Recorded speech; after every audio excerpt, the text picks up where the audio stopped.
அமைதியா நிக்கிறதுக்கும் எதுவும் பண்ணாம நிக்கிறதுக்கும் ரொம்ப நிறைய வித்தியாசங்கள் இருக்கு. உண்மை எது பொய் எதுன்னு உனக்கு தெரியல, அதுதான் உன் பலவீனமே. தெளிவான இந்த நீர் மாதிரி அமைதியா சாந்தி. அஸ்ஸலாமு அலைக்கும். எங்கள் அனைவர் மீதும் இறைவனின் சாந்தியும் சமாதானமும் உண்டாகட்டும். உங்கள் எல்லாரையும் வீடியோ மூலிமா சந்தித்து ரொம்ப மாதங்கள் ஆகுது. சரி, அதோடு நல்ல விஷயத்தை விடுங்க, அது அப்புறம் கூட பார்த்துக்கலாம். ஏற்கனவே நஞ்சா கிளாஸஸ் பார்த்து நல்ல விதமாகவும் பாதுகாப்பாகவும் பயிற்சி பண்ணியிருப்பீங்க நம்புகிறேன். தொடர்ந்து பயிற்சி செய்கிறீங்க நம்புகிறேன். இன்றைக்கும் உங்களுக்கு நெஞ்சாக்கான சின்ன ட்ரிக் தான் கொடுக்க வந்திருக்கேன். ஆனால் நெஞ்சா கையில் இல்லை. என்னடா நெஞ்சாக்கே கையில் இல்லாமல் வந்திருக்கா, ஆனால் நெஞ்சா ட்ரிக்குன்னு சொல்கிறாங்கன்னு சொல்லிட்டா. இந்த ரிஸ்ட் இருக்கு இல்லையா, இந்த மணிக்கட்டுன்னு சொல்லுவாங்க, இது இந்த ஃபோராம், இந்த முன்னங்கை, இதை நல்லா பலமாக இருக்கணும், திடமாக இருக்கணும். ஒரு பொருளை அழுத்தி பிடிக்கிற அளவுக்கு கையில் பலம் இருக்கணும். அதுக்கு நெஞ்சாக்கு வச்சு தான் பயிற்சி பண்ண அவசியம் இல்லை. எல்லாருடைய வீட்லேயும் பயன்படுத்தல ரொம்ப சாதாரணமான பொருள். அந்த பொருளை வச்சு தான் உங்களுக்கான ரொம்ப சின்ன பயிற்சி கொடுக்க போகிறேன். இது தமிழில் சொல்லுவாங்க, இதெல்லாம் குழந்தை பிள்ளைத்தனமாக இருக்குன்னு சொல்லி, அந்த மாதிரி கூட இருக்கும். ஆனால் அதில் பயிற்சி செஞ்சு பாருங்கள், அதுக்கான பலன் உங்களுக்கு நிச்சயம் கிடைக்கும். அந்த விஷயம் என்னென்னா,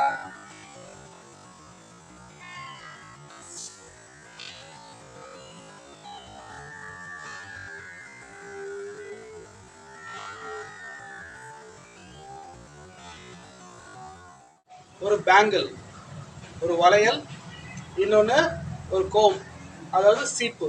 அப்படின்னா நிறைய ஆண்கள் கையில் போட்டுன்னு இருக்க இந்த பஞ்சாபிஸ்லாம் நிறைய கையில் போடுவாங்க. அந்த மாதிரி இருக்கிற ஒரு ரிங், இதில் எது வேணா இருக்கலாம். இதில் ஒன்று போதும், ஒரு ரிங்காக இருக்கலாம். இல்லை பிரிங்கு கிடைக்காதவங்களுக்கு வீட்டில் பெண்கள் பயன்படுத்துகிற இந்த வளையல், இது கூட போதும்.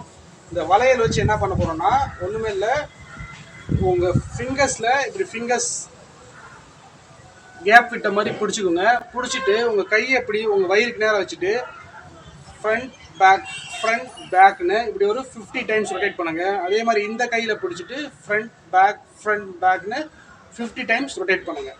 அதுக்கப்புறம் என்ன பண்ணுங்கள், இந்த ஃபிங்கர்ஸ் இந்த மாதிரி பிடிக்கிறீங்களா, பிடிச்சிட்டு இந்த கேப் என்ன பண்ணுவாங்க, இப்படி ஃப்ரண்ட்டில் ரொட்டேட் பண்ண போகிறீங்க.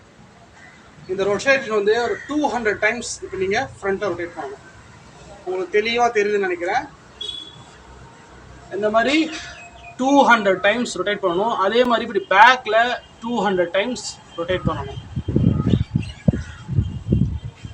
இப்படி பண்ணும்போது ஒரு 40 டேஸ் நீங்கள் கண்டினியூவாக பண்ணும்போது உங்கள் ஃபோர் ஆர்மில் நல்லா உங்களுக்கு ஒரு பவர் இன்க்ரீஸ் ஆகிருக்குது. இந்த ரிஸ்ட்டு நல்லா உங்களுக்கு ஸ்ட்ரென்த்தாக இருக்குது நல்லா தெரியும். நஞ்சாக் பிடிக்கும்போது அந்த கிரிப்பிங் பவர் உங்களுக்கு நல்லாவே இருக்குது. ரொம்ப சுலபமான விஷயம், எல்லார் வீட்டில் கிடைக்கக்கூடியதான் வளையல். ரொம்ப விளையாட்டுத்தனமான பொருள் தான். ஆனால் இது நீங்கள் செய்யும்போது இதோடைய அந்த வெளிப்பாடு, இதோடைய பயனு, ரிஃப்ளெக்ஷன் சொல்லுவாங்க இல்லையா, இதோட யூசேஜ் என்ன நடந்திருக்குன்னு அதை நீங்கள் அனுபவிச்சவங்களுக்கு மட்டும்தான் தெரியும். இது ப்ராக்டிக்கலாகவே என்னுடைய நண்பர்களுக்கு கொடுத்து இதை நான் பரிசோதிச்சிருக்கேன். அவங்களுக்கு கையில் அந்த நஞ்சாக் பிடிக்கிறதுக்கே ரொம்ப கஷ்டப்பட்டவங்க இப்போ ரொம்ப சுலபமாக பிடிக்கிறாங்க, நல்லாவும் தொடர்ந்து பயிற்சி பண்ணுறாங்க. அடுத்தது வீட்டில் ஆண்கள் பெண்கள் எல்லாரும் பயன்படுத்துகிற அந்த சீப்பு தான், வேறு ஒன்றுமே இல்லை. இந்த சீப்பை பயன்படுத்தி உங்கள் உள்ளங்கையிலேருந்து உங்கள் விரல்கள் வரைக்கும் இப்படி டேப் பண்ணணும், அதாவது மெதுவாக இப்படி தட்டணும். இது 500 டைம்ஸ் பண்ணணும். ஒன்றுமே இல்லை, உங்கள் கைகளில் இப்படி தட்டணும், அவ்வளோதான் பாருங்க. அதே மாதிரி உங்கள் கையை பின்பக்கம் திருப்பி இப்படி தட்டணும். இது நீங்கள் இந்த 2 கைகளையும் பண்ணணும், அவ்வளோதான். ஒன்றுமே பண்ணுறது இல்லை. இது ஒரு 40 நாள் இந்த 2 விஷயம் பண்ணாலே உங்கள் இந்த ஃபோர் ஆர்மில் இந்த ரிஸ்ட்டு இந்த ஃபிங்கர்ஸ் எல்லாமே நல்லா திடமாயிடும். உங்களுக்கு நஞ்சாக் பயிற்சி கொடுக்கறதுக்கு ஆயிரக்கணக்கான வீடியோஸ் யூடியூப்பில், இன்ஸ்டாகிராமில், இன்னும் பல சோஷியல் மீடியாஸில் உங்களுக்கு கிடைக்கும். அதை பயிற்சியை விட உங்களுக்கு வலிகள் இல்லாமல் உங்கள் கையை எப்படிலாம் திடமாக்குறதுன்றது தான் பயிற்சி ரொம்ப ரொம்ப முக்கியம். அதனால தான் இந்த மாதிரி சில ரகசியங்கள், சின்ன சின்ன விஷயங்கள் பெரிய பெரிய நஞ்சாக் மாஸ்டர்ஸ்லாம் இது உங்கள்கிட்ட சொல்ல மாட்டாங்க. இது அவங்க பர்சனலாக பயிற்சி பண்ணுவாங்க.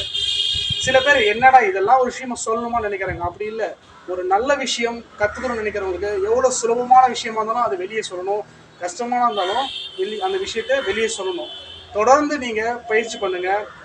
பாதுகாப்பான பயிற்சி மிக மிக அவசியம். தொடர்ந்து பயிற்சி பண்ணுங்கள். மீண்டும் சந்திக்கலாம். நன்றி.